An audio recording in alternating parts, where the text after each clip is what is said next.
que quienes trabajan por la incidencia por mejorar las condiciones de vida, tanto en Estados Unidos como en nuestros países de origen. Y por la Fundación Heinrich Böll, Oficina Centroamérica, una institución para la cooperación de Alemania en Centroamérica que busca la protección de sus poblaciones más vulnerables y los valores democráticos aún existentes en la región.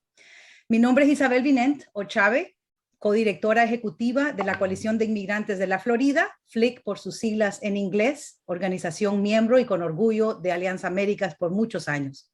Agradecemos su interés en participar e invitamos a que si quieren preguntar a las panelistas algo en particular, lo hagan a través del chat y usen el botón Q&A si está en inglés o preguntas y respuestas si está en español en la parte inferior en la barra de controles que ustedes verán en su pantalla.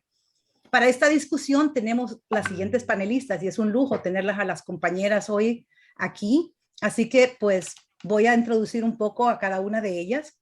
Comienzo por Yolanda.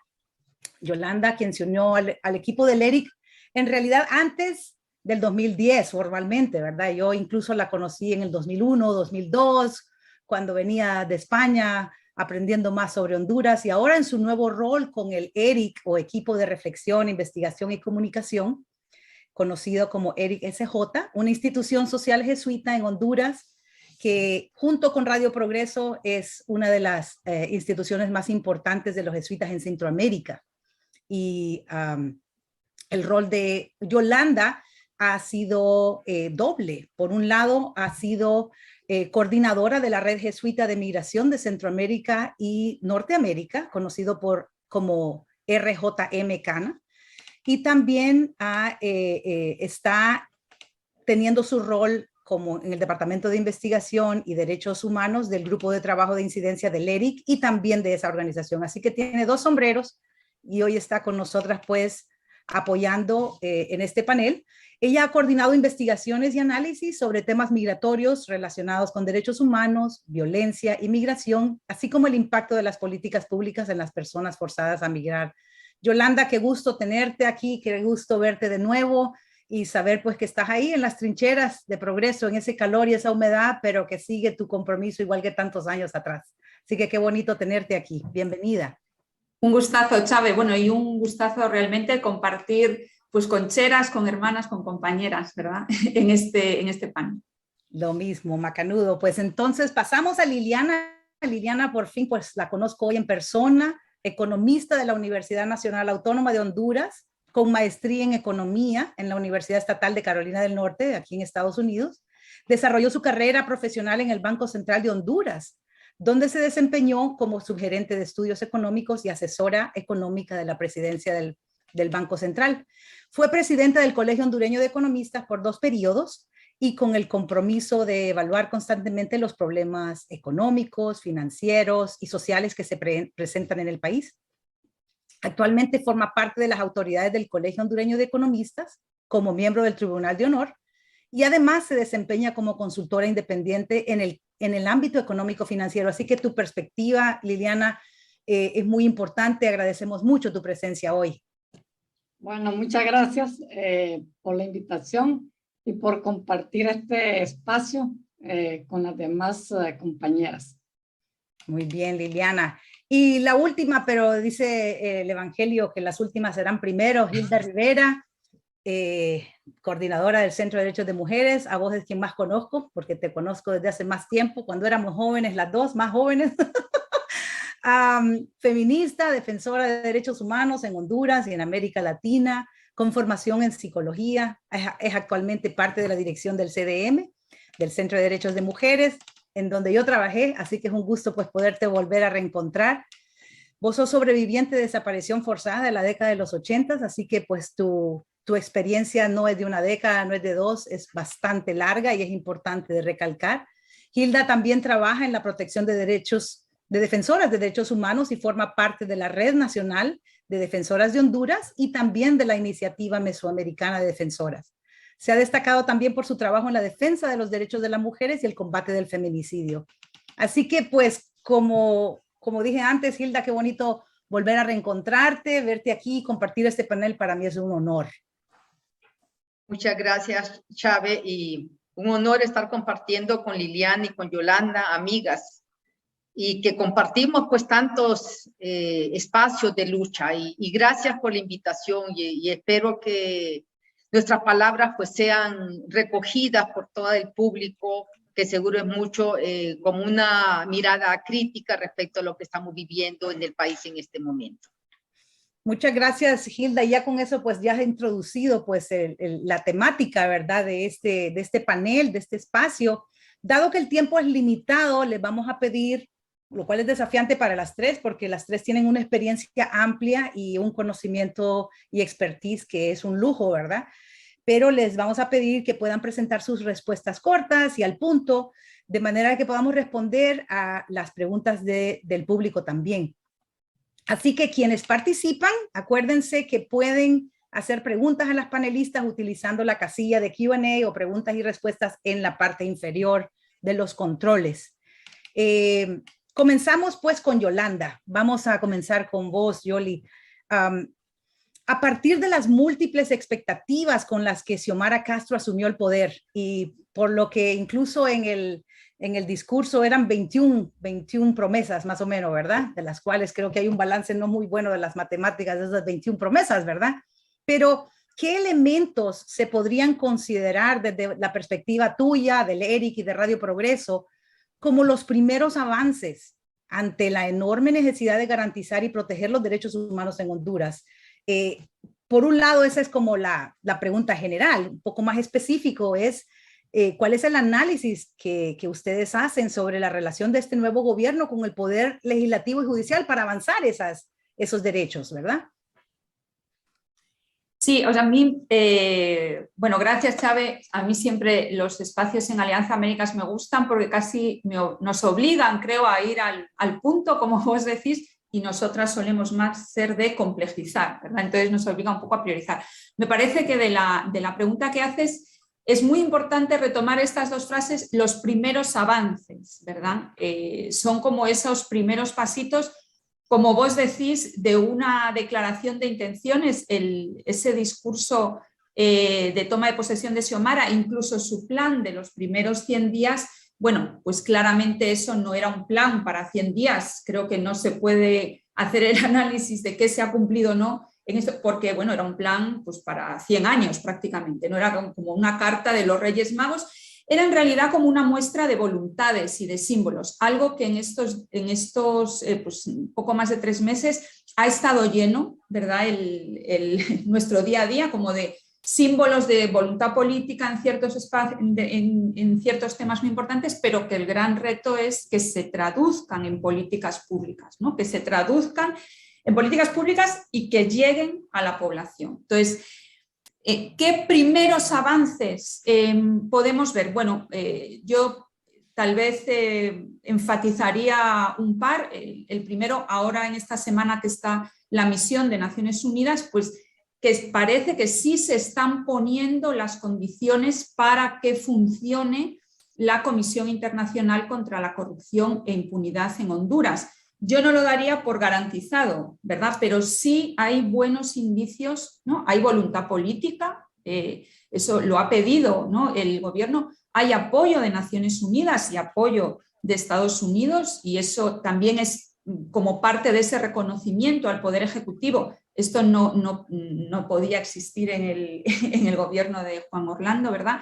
Hay personas bueno, pues como el doctor Mundo Orellana, ¿no? de gran reconocimiento y capacidad liderando, o sea, hay indicios de que sí esta comisión puede llegar a tener colmillo realmente e impactar en la lucha contra la corrupción y la impunidad. Hay aprendizajes muy recientes, tenemos la CICIG de Guatemala y los aprendizajes que también nos dejó la MATS. Entonces, bueno, yo creo que nosotros creemos que ahí hay como como dicen ustedes, esos primeros avances, o sea, hay buenas perspectivas y los pasos que se están dando son positivos.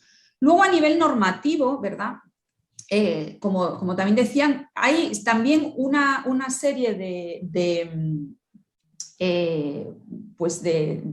movimientos legislativos y de derogaciones de leyes que también son primeros avances en positivo, ¿no? Pues la derogación de la ley de las sedes, la derogación de la ley de empleo por horas, pero insisto, estos también son primeros avances, ¿vale? O sea, la derogación de empleo por horas es uno de tantos privilegios del sector patronal en relación a la precariedad o, como decía, bueno, un compañero, a la supervivencia laboral, ¿no? de la gente. Es uno, pero existen muchos otros privilegios que incluso afectan a muchos más trabajadores, ¿no? Pero sin duda esta ley de empleo, en realidad, aquí siempre lo decíamos, en donde tuvo más impacto fue en la migración forzada.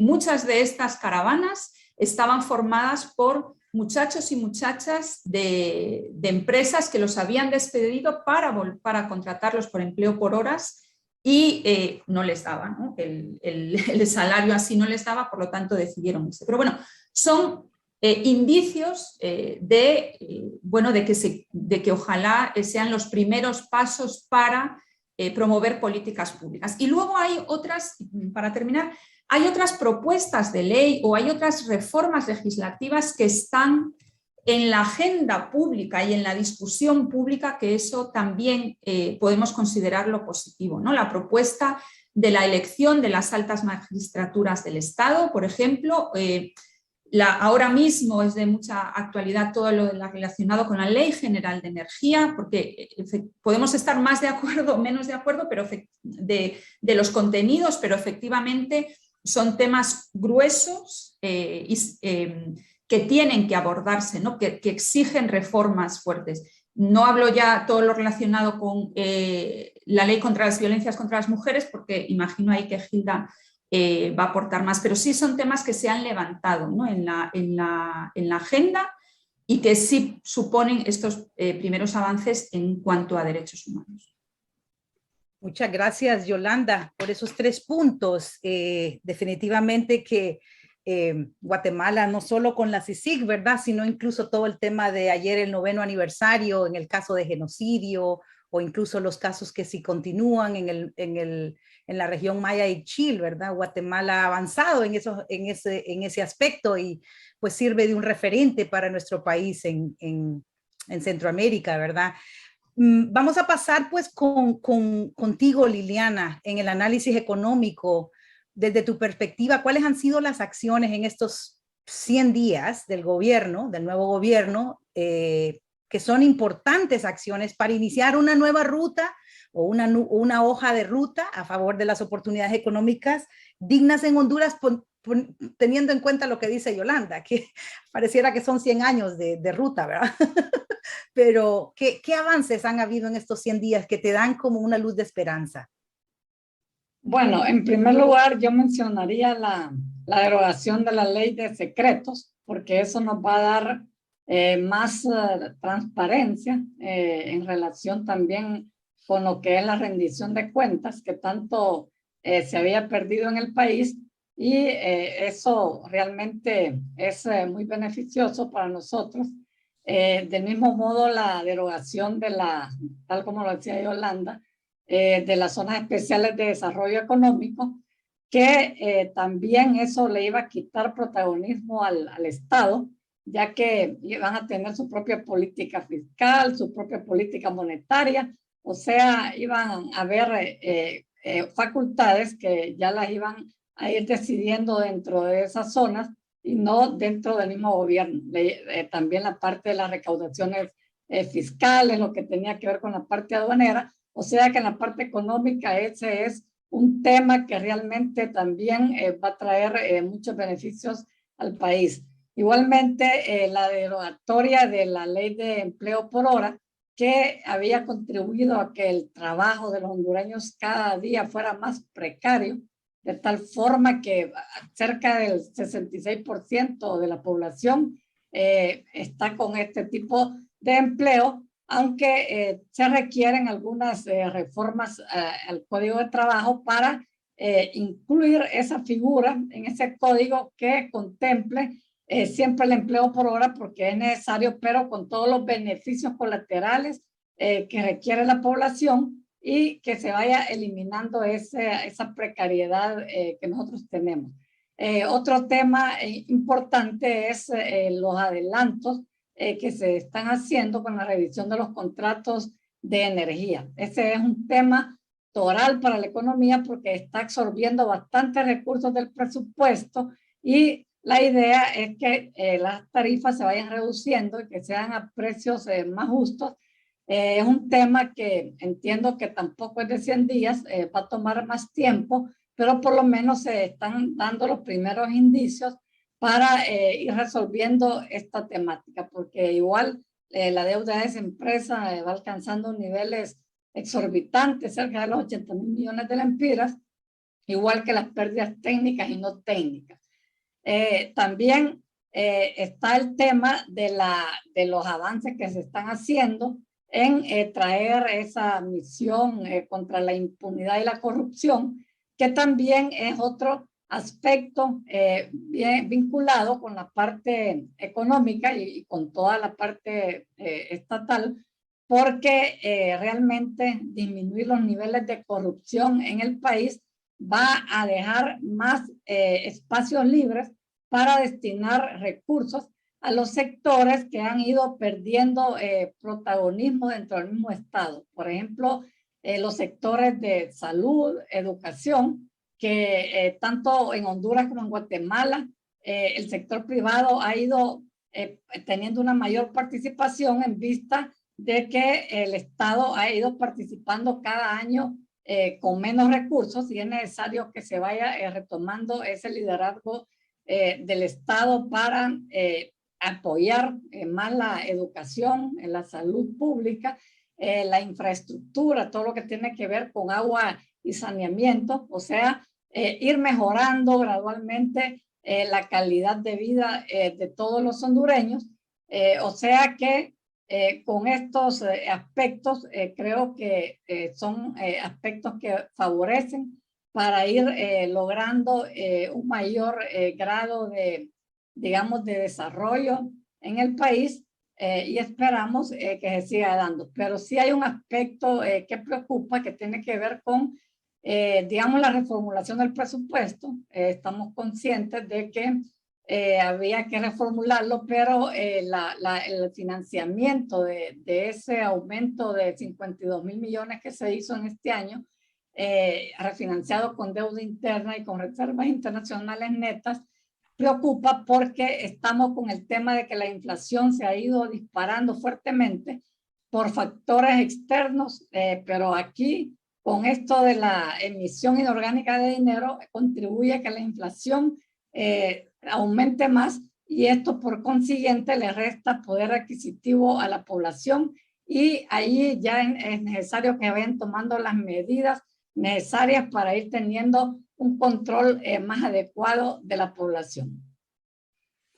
Muchísimas gracias, Liliana, por ese resumen inicial de tu análisis, ¿verdad? Sí vemos coincidencias en el análisis que Yolanda compartía y llama la atención el tema de la energía, ¿verdad? Los contratos de energía y esa situación de la Ley General de Energía, sobre todo desde Estados Unidos, quienes estamos desde este lado viendo el rol de Estados Unidos y la embajada, ¿verdad? Un choque la semana pasada, ¿verdad?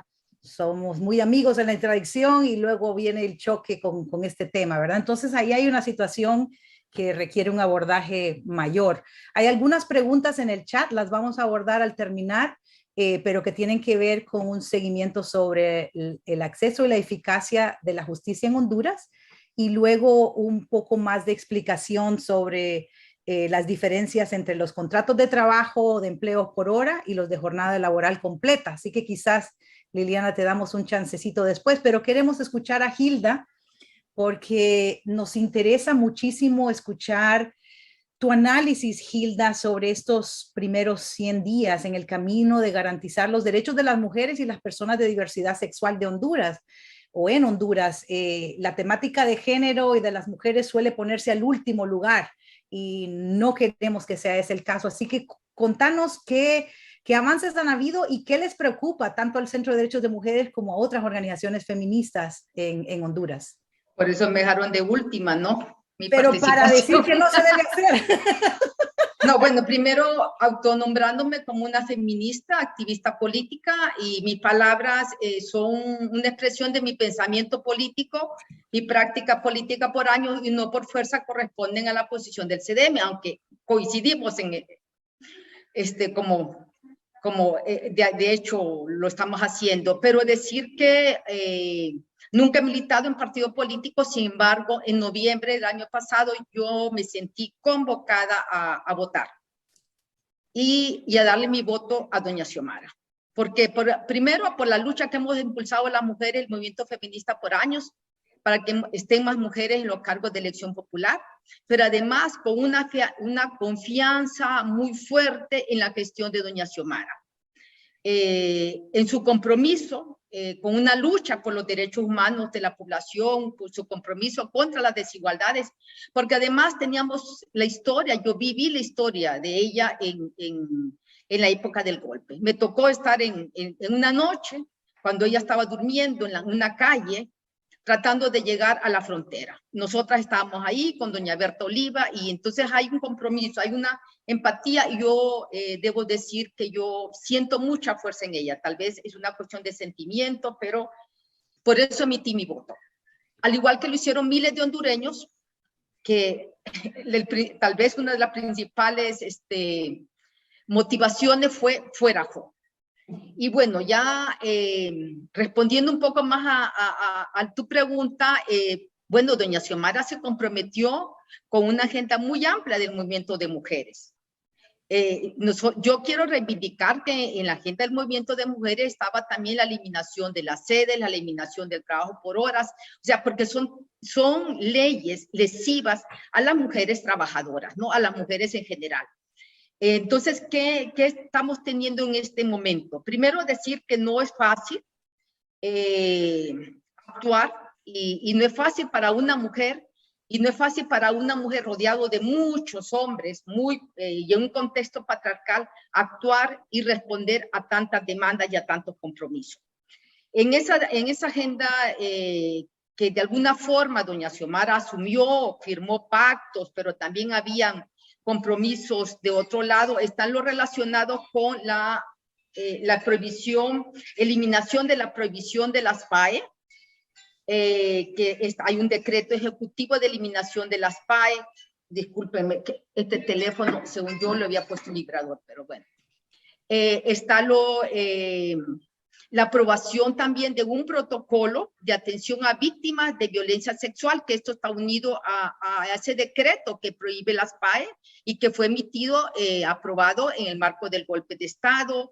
Estaba también elevar el Instituto Nacional de la Mujer a un rango ministerial, y para una de nuestras principales demandas, la aprobación de una ley integral contra la violencia hacia las mujeres. Yo considero que para que los compromisos se cumplan, debe tomarse en cuenta una serie de factores que no por fuerza se conjugan simultáneamente. Entre ellos creo que tiene que ver con cuál es el contexto, las fuerzas internas que se están moviendo, los poderes fácticos, los poderes ocultos, ¿no? Los recursos disponibles, las agendas también de otros movimientos, y también la agenda de los mismos funcionarios y funcionarias de gobierno. Entonces, no por fuerza, reitero, esto se ha conjuntado. Y además, 100 días, como decía tanto Liliana como Yolanda, es poco tiempo para hacer una valoración así como tajante sobre lo que está cumpliendo. Sin embargo, yo sí veo algunos indicios de avance. Primero, no voy a hablar de la falencia y de los errores. Hay muchísimas falencias y muchos errores cometidos por este gobierno en 100 días. A mí no me gusta, soy crítica. Como CDM mantenemos nuestra autonomía como movimiento, pero me quiero concentrar primero en los avances. Primero, creo ha habido una apertura, algo que no hayamos tenido en todos estos años de dictadura, al movimiento social, al movimiento de mujeres y al movimiento feminista, para interlocutar, para exponer nuestras demandas, para exigir, y algo muy importante para nosotras, nombrar a compañeras feministas en cargos de la administración pública. Tenemos una viceministra en gobernación, tenemos compañeras, es que no terminaría yo de decir la gran cantidad de compañeras feministas que están en la administración pública, ¿no? En cargos importantísimos, y son compañeras que tienen un alto compromiso con la agenda de la mujer. Entonces, eso es importantísimo. Además, tiene que ver con esa apoyo o con esa idea de que debe de haber mujeres, o que es posible tener mujeres en la administración pública, y que estas mujeres pueden marcar una diferencia, no significa que la van a marcar, pero pueden marcar una diferencia en la administración pública. Ya muchas de estas compañeras han denunciado violencias de parte en esos espacios donde están compartiendo con compañeros del partido, ¿no? Del Partido Libre, pero también violencias que vienen de antiguos funcionarios de otros gobiernos que están ahí. Y aquí yo sí quisiera lamentar el despido de la doctora Adriana Zúñiga del Instituto Nacional de la Mujer, una compañera feminista, una compañera que estaba caminando y tratando de sentar la administración en el Seguro Social, pero que se enfrentó a poderes económicos muy fuertes, que están acostumbrados a apropiarse de los fondos de nuestras instituciones. También, la presidenta ha asumido, como yo decía antes, y Yolanda la mencionaba, un alto compromiso con la ley integral contra la violencia hacia las mujeres, que es una propuesta que venimos trabajando como movimiento feminista y de mujeres desde el 2015. No es una propuesta salida de escritorio, es una propuesta que surge desde consultas con grupos de mujeres en distintas zonas del país, en consultas también con funcionarios públicos, del sistema de justicia, con diputadas, etcétera, etcétera. En este momento, dicha propuesta está en las manos de la Secretaría de la Presidencia, y hemos tenido algunas reuniones incluyendo con las y los funcionarios de la Secretaría de la Presidencia, con la Comisión de Género de la Mujer, con el Poder Judicial, entre otras instancias del gobierno. La presidenta muchas veces y reiterativamente, es más, en los 100 días de gobierno, en su intervención, habló de esta propuesta de ley. Y lo que ya dije, elevar a rango ministerial al Instituto Nacional de la Mujer, que ahora es una secretaría. Y ahí sabemos que hay avances en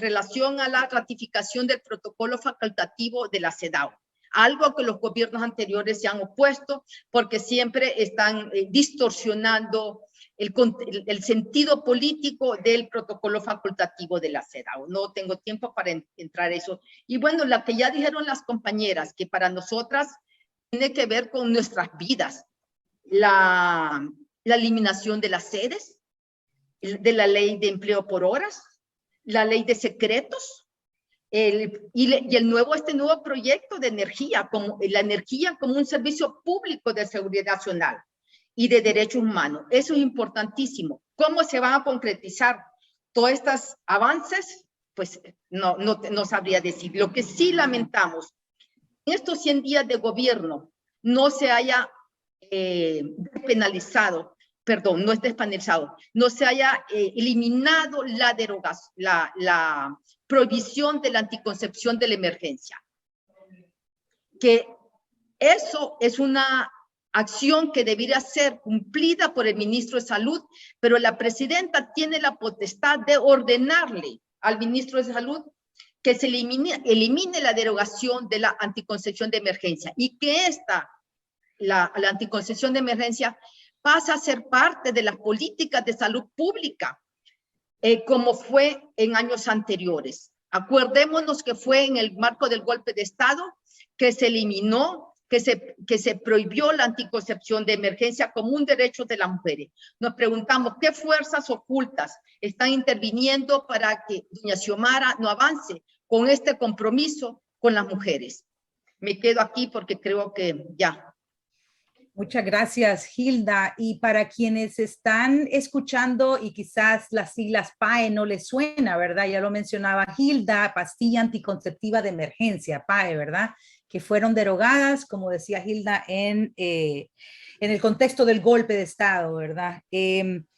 Solo quiero apuntar aquí algunas cositas que has mencionado, Hilda, en relación a un aspecto muy importante que desde nuestros movimientos sociales es clave, ¿no? Es la cogobernanza de alguna manera, experiencias de cogobierno, experiencias ya sea de feministas que están en puestos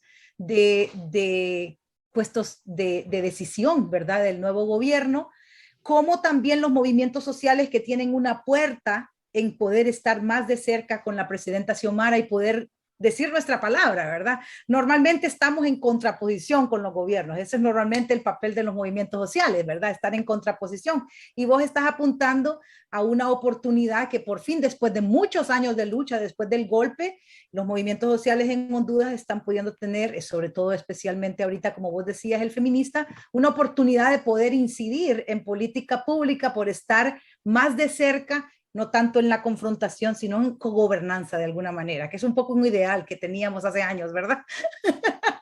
Bueno, bueno, pasamos a una pregunta más general y les agradezco a las tres por haber tratado de ceñirse con los minutos, ¿verdad? Que es un poco desafío. Pero les vamos a preguntar a todas algo más general. Dos elementos puntuales, y quizás ya los dijeron y los pueden recalcar para que nos quede, la repetición es pedagógica, así que está muy bien. Dos elementos puntuales claves para garantizar avances en lo que se denomina esta refundación del país, ¿verdad? Garantizar los derechos de la población en Honduras. Son dos elementos puntuales. Algunas de ustedes mencionaron varios, pero si nos pueden decir dos más para que vayamos acotando más el análisis. Liliana, queremos comenzar contigo y si nos puedes responder desde tu perspectiva económica.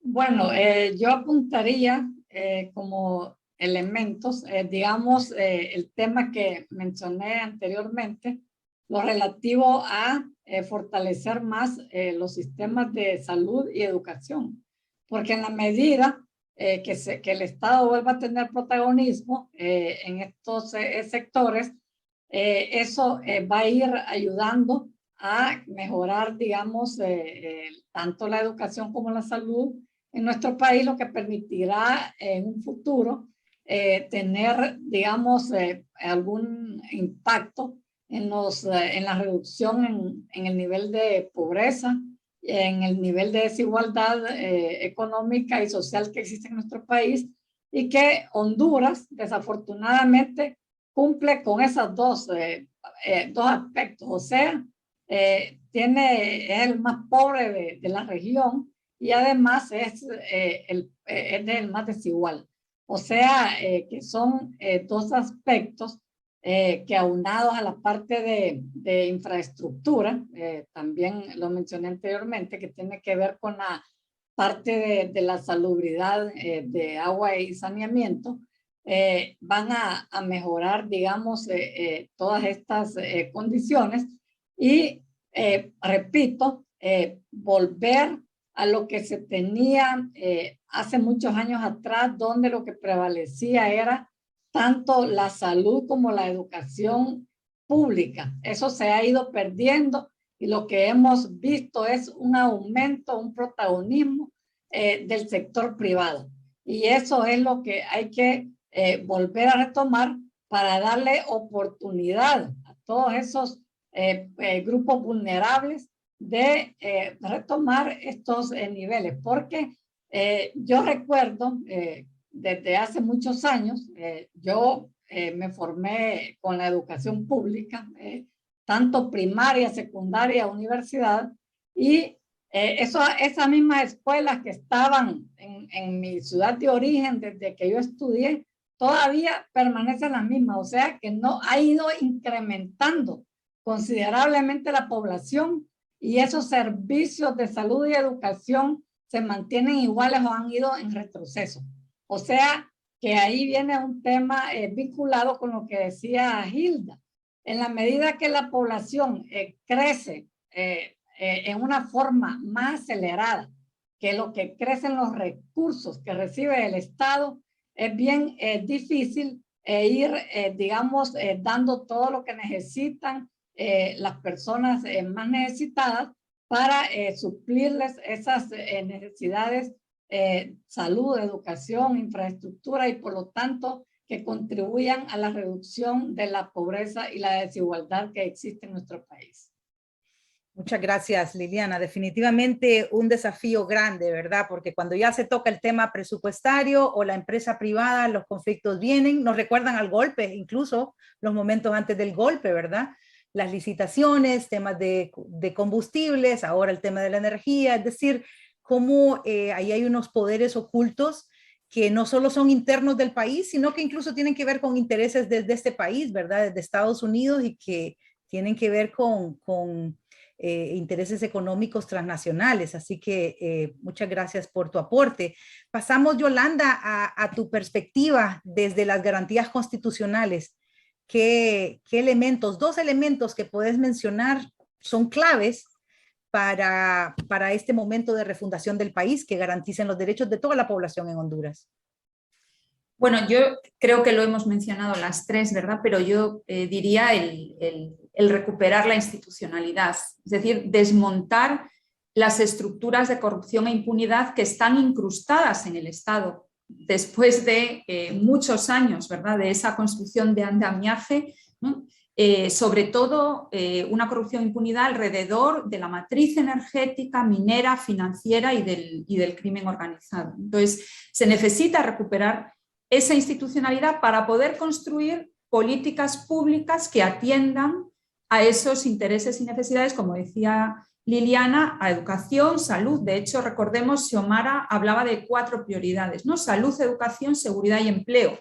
Pero para poder garantizar estos derechos es necesario, pues, una institucionalidad que construya, ¿no? Políticas públicas para esta garantía. Sabemos que los principales aliados de Juan Orlando, ¿verdad? Aunque ahora esté llorando por el baloncesto, siguen siendo actualmente los principales desestabilizadores, ¿no? Del país, incluso del gobierno. Hemos visto lastimosamente algunas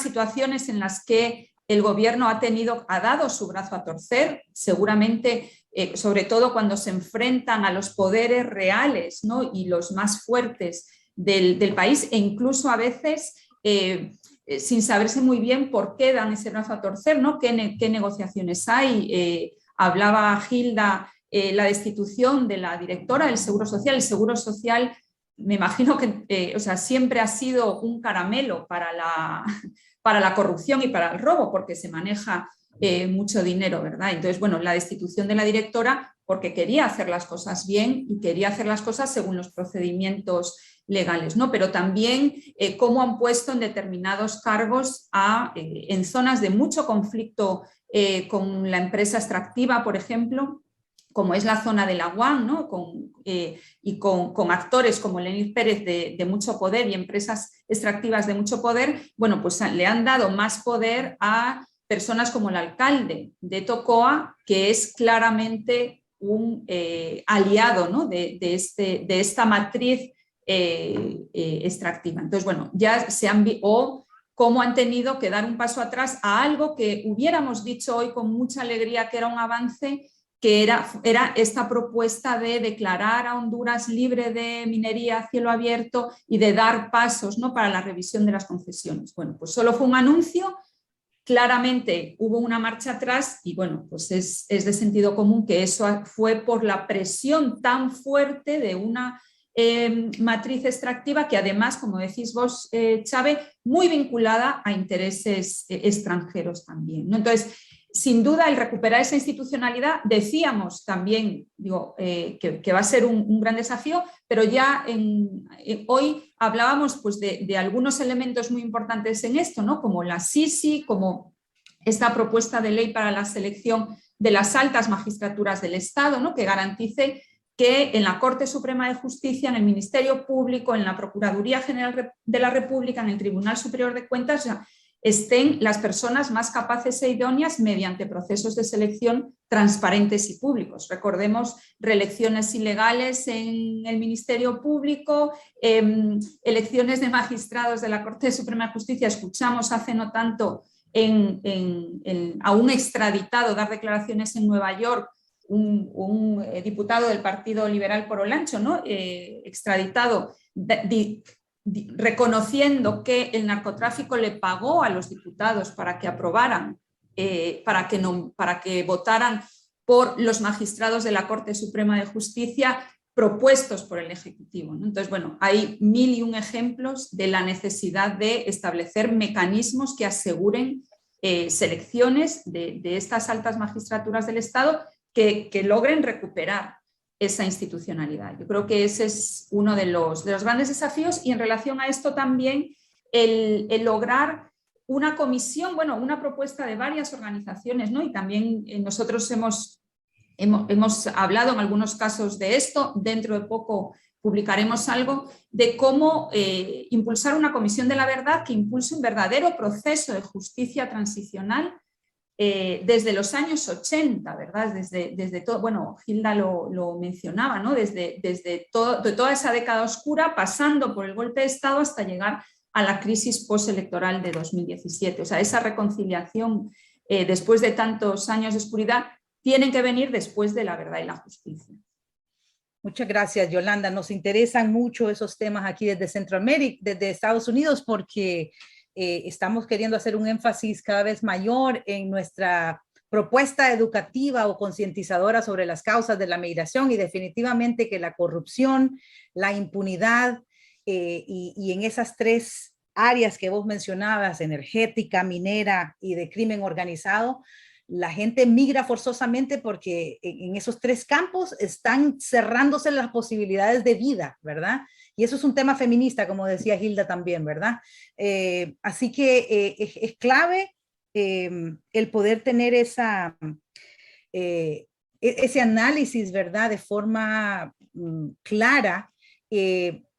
Y quiero pasar entonces a vos, Hilda, en esta pregunta más general, ¿verdad? 2 elementos claves para este momento de refundación del país. Mencionaste varios y puedes reiterarlos. Hay varias preguntas que van hacia vos, sin embargo, y me gustaría mencionarlas ahora por si acaso te sirven en ese reiterar algunos de los elementos claves de refundación desde la perspectiva de género feminista y de las mujeres. Por ejemplo, en cuanto al acceso y eficacia de la justicia en el caso de la violencia contra las mujeres, ¿qué avances podrías ver en particular? Hay otra pregunta que es ¿cuán fuerte es la influencia de las iglesias en Honduras que impiden avanzar los derechos reproductivos de las mujeres, como el PAE y otros derechos reproductivos? Y otra de las preguntas es ¿cómo se puede fortalecer el proceso organizativo de la población, especialmente de las mujeres en su participación política? Son 3 preguntas que podrían ir para vos si querés utilizar también un poco de esas respuestas para esta pregunta más general. Bueno, cuando yo leí esta pregunta, me llamó mucho la atención algo que se ha venido manejando mucho, lo de la refundación, pero que últimamente ya casi no se escucha. Y porque para mí creo que no ha habido debates alrededor de lo que estamos entendiendo por refundación, ¿no? Y desde mi perspectiva, un proceso de refundación, que es un nuevo pacto social, no lo logras en 4 años. Es un proceso que implica desmontar esas estructuras de discriminación, de opresión, de desigualdades que son lo que prevalece en nuestro país, y a las cuales doña Xiomara, a partir de su discurso y su práctica, espera de alguna forma irlas desquebrajando, pero no creo que se puedan desmontar en 4 años de gobierno. Todavía yo coincido plenamente con lo que planteó Liliana y que plantea Yolanda en términos de los elementos claves. Y para mí es importantísimo, y esto está ligado a una de las últimas pregunta, la última pregunta que me planteaste, ¿cómo se puede fortalecer los procesos organizativos, no solo de Movimiento Mujeres, sino de movimiento social? Esta es la pregunta de los 100 millones. Pero creo que frente a este gobierno, como movimientos feministas, como movimientos sociales, debemos de conservar nuestra autonomía, conservar nuestro espíritu crítico, nuestro activismo más allá de las posiciones del gobierno. Yo respeto mucho y me alegra que tengamos compañeras feministas en el gobierno. Ellas optaron por acompañar a doña Xiomara, me parece importantísimo ese acompañamiento que ellas pueden dar, y las llamo a que sigan con su espíritu de rebeldía, de transgresión, tal como lo han sido por años en la militancia feminista. Pero debemos de entender que ellas ahora son parte de una estructura gubernamental. Y nos toca a los que estamos, a las y los que estamos de este lado, seguir construyendo, seguir en el proceso de construir movimiento social, movimiento popular. Y eso implica también, posiblemente va a implicar algunos desencuentros, por decir algo, o algunas acciones que no van a gustar a este nuevo gobierno. Pero ese es nuestro rol. Cuando vos decías que como de alguna forma dijiste, Chávez, que ahora casi que estamos en el gobierno. No, tenemos un gobierno, pero hay un movimiento social, hay un movimiento feminista, hay un movimiento de mujeres, hay un movimiento popular que está aquí, que no es gobierno. Y eso es importantísimo tomarlo en cuenta. Yo, Yolanda, mencionaba, por ejemplo, la situación en el Aguán, pero yo quisiera mencionar un ejemplo muy concreto. Ayer, el Estado de Honduras le pidió perdón al caso, cumpliendo con una sentencia de la Corte Interamericana de Derechos Humanos. Pidió perdón por el asesinato de Vicky Hernández, una compañera trans que fue asesinada en el marco del golpe de Estado. Sin embargo, todavía no se ha hecho nada para cumplir con otras sentencias. 2 sentencias concretas y que nos golpean muchísimo. Es la sentencia, una de 2015 y la otra no me acuerdo si es 2019, que fueron emitidas por la Corte Interamericana de Derechos Humanos y que reconoce los derechos del pueblo garífuna. Sabemos muy bien lo que enfrenta el pueblo garífuna en nuestra sociedad. Tiene personas asesinadas, tiene personas desaparecidas, tiene desalojos de su territorio, lo siguen enfrentando y no hay ningún cumplimiento del Estado de Honduras hasta este momento, ni señales de este nuevo gobierno de avanzar en el cumplimiento de la sentencia, específicamente de Trufo de la Cruz y Punta Negra. Es más, alguna información que yo tuve es que en un nuevo caso que se domina San Juan, quienes llegaron como parte del Estado de Honduras fueron los mismos representantes del gobierno anterior. Y ya sabemos el triste rol de los funcionarios de Juan Orlando. Entonces, esas son ejemplos de la importancia de mantener un movimiento social, popular, feminista, y estamos las feministas, somos parte del movimiento social, del movimiento popular, autónomo, beligerante, crítico. Y para mí, esos son elementos fundamentales en la construcción de una nueva propuesta de Estado, si queremos hablar como pequeños pasos para avanzar en la refundación de nuestro país. Y yo ya dije mis palabras hacia las compañeras del movimiento feminista que hoy están ocupando un cargo importantísimo. Me parece importantísimo que ellas acompañen a doña Xiomara, pero que no pierdan ese espíritu crítico. Y nosotros desde este lado esperamos seguir con nuestra posición y articularnos. Ojalá, es difícil, el movimiento social, el movimiento popular hondureño está muy golpeado, muy fragmentado. Creo que no sabría de la receta. Hemos debatido nosotras somos una ONG, pero yo me considero parte de un movimiento social, de un movimiento ciudadano, de un movimiento popular. Y hemos debatido entre nosotras y con compañeros, con compañeras, qué hacer. Es la gran pregunta. Pero creo que eso está muy, como decía Yolanda, la importancia de fortalecer la institucionalidad. Pero esa institucionalidad debe tener grandes compromisos con las grandes mayorías, los intereses de la gran mayoría del pueblo hondureño.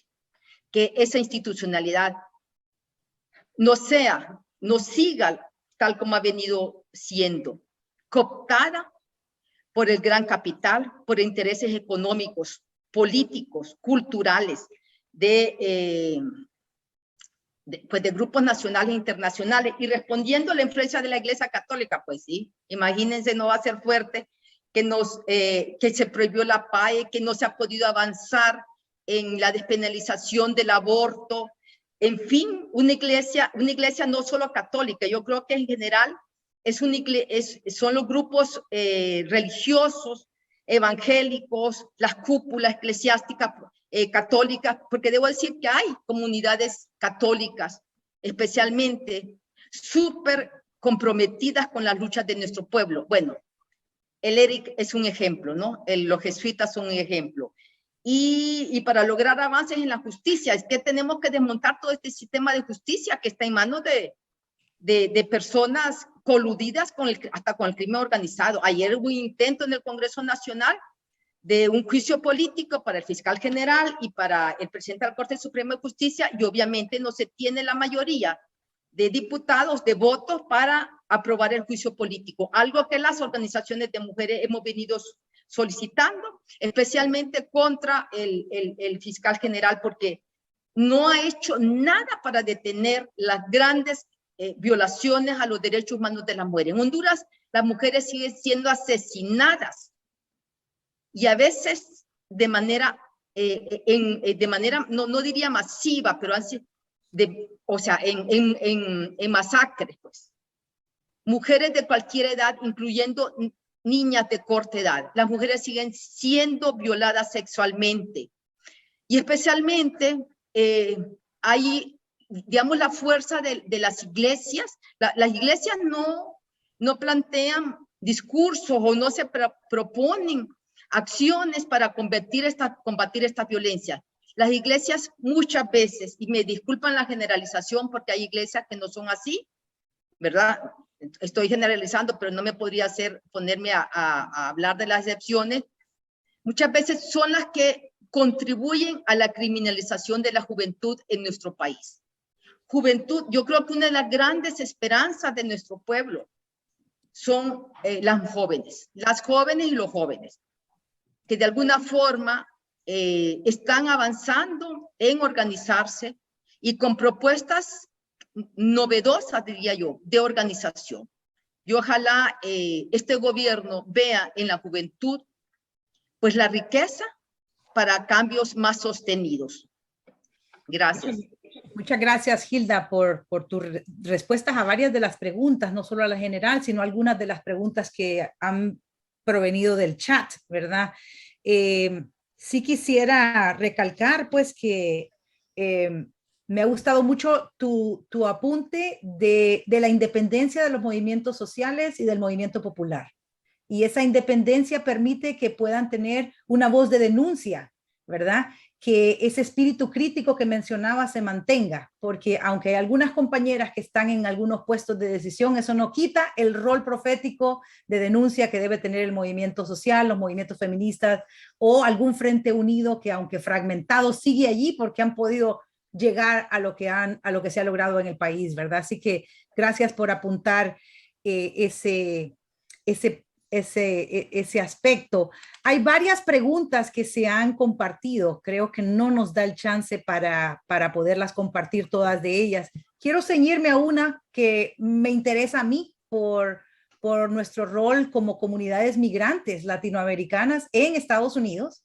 Tenemos un papel también nosotros profético de denunciar las políticas exteriores de este país y las causas de la migración forzadas en gran parte por los países ricos y en particular por la embajada gringa, el Departamento de Estado, y etcétera, ¿verdad? Entonces, hay una pregunta que tiene que ver, en opinión de ustedes, ¿cuáles serían 2 o 3 cosas concretas que organizaciones de sociedad civil en los Estados Unidos, que aspiramos a una mejor Honduras para las mayorías, podemos hacer desde aquí para mejorar, para jugar un mejor rol solidario. Así que comenzamos contigo, quizás Liliana, si nos dices algo, luego Yolanda y terminamos con Hilda y no nos da chance para más. Bueno, yo diría que los compañeros, los compatriotas migrantes ya están haciendo bastante por nuestro país. Si realmente solo con esa cantidad de remesas que mandan cada año, que ya se espera que para el 2022 van a ascender a 8.500 millones de dólares. Eso es lo que está sosteniendo prácticamente esta economía. O sea, no tenemos más que agradecerles a ellos por todo ese esfuerzo que están haciendo. Es un gran sacrificio para ellos estar apoyando a esas personas necesitadas que hay aquí, que no tienen ni qué comer. Entonces, en la medida que ellos se esfuerzan, a veces casi ni duermen para tener 2 o 3 trabajos y continuar apoyando. También un apoyo no solo para la parte de la balanza de pagos y estabilización del tipo de cambio, es un apoyo para el mismo presupuesto, porque en la medida que estas familias envían esas remesas, eso le quita esa presión al presupuesto para erogar más recursos en todas las necesidades básicas que ellos puedan cubrir. Además, apoyan con la demanda interna mediante el consumo y la inversión, porque todos esos recursos que se reciben, la economía acá se está dinamizando más por esas remesas.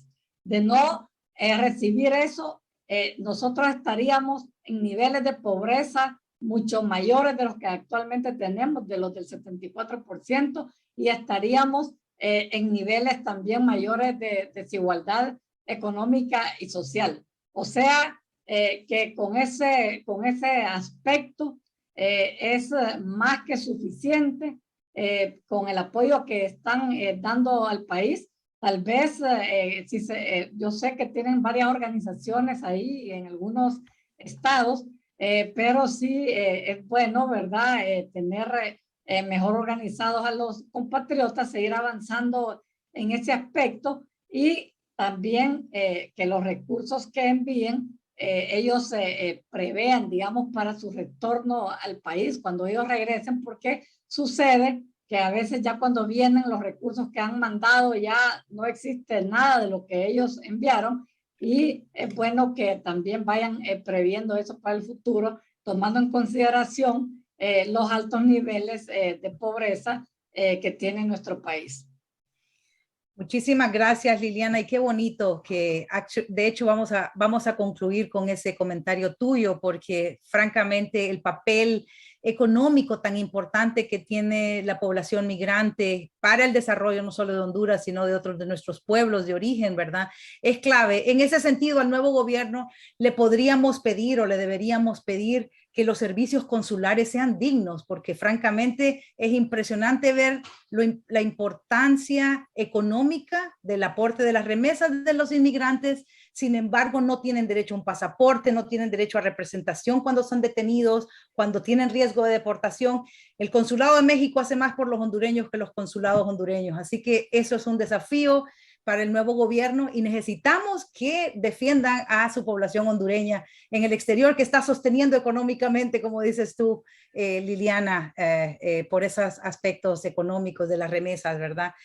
Hemos llegado al fin, lastimosamente. Hay muchas preguntas en el chat. Les animo a las panelistas, si ven alguna pregunta que puedan responder, por favor, háganlo allí porque no nos dio más chance. Queremos agradecer la asistencia a este evento. Primero a nuestras panelistas de lujo, con una trayectoria histórica en las luchas de Honduras. Obviamente esta coyuntura es muy especial, pero no son nuevas en el movimiento, en la liberación de nuestro pueblo, sino que tienen mucha trayectoria. Así que agradecerles a ellas y a todos quienes han asistido, y pueden seguir la agenda de eventos de Alianza Américas y la Fundación Henrik Bolt también en redes sociales.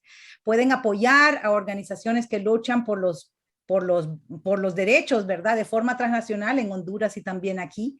Le invitamos a que apoye la campaña Construyendo una Vida Digna, Paso a Paso. Alianza Américas junto con el equipo de Paso a Paso que se da en la comunidad Rivera Hernández, al norte de Honduras, los recursos para que hayan los recursos necesarios para vivir una vida digna. Pueden obtener más información en el chat, les vamos a mandar si quieren donar y ser parte de esa campaña y de esa iniciativa. De nuevo, un gran honor haber estado con ustedes, compañeras de lucha de tantos años. Les mandamos mucho amor, mucha compasión, que sigan adelante y aquí estamos hermanadas en la misma causa. Muchas gracias, mucho gusto. Buen Gracias. día, buena tarde. Gracias, un placer verte, Chávez, de nuevo. Gracias, Liliana, gracias, Yolanda. Aprendo mucho siempre de ustedes. Bueno, gracias. Y Son un inspiración. honor haber compartido con todos ustedes.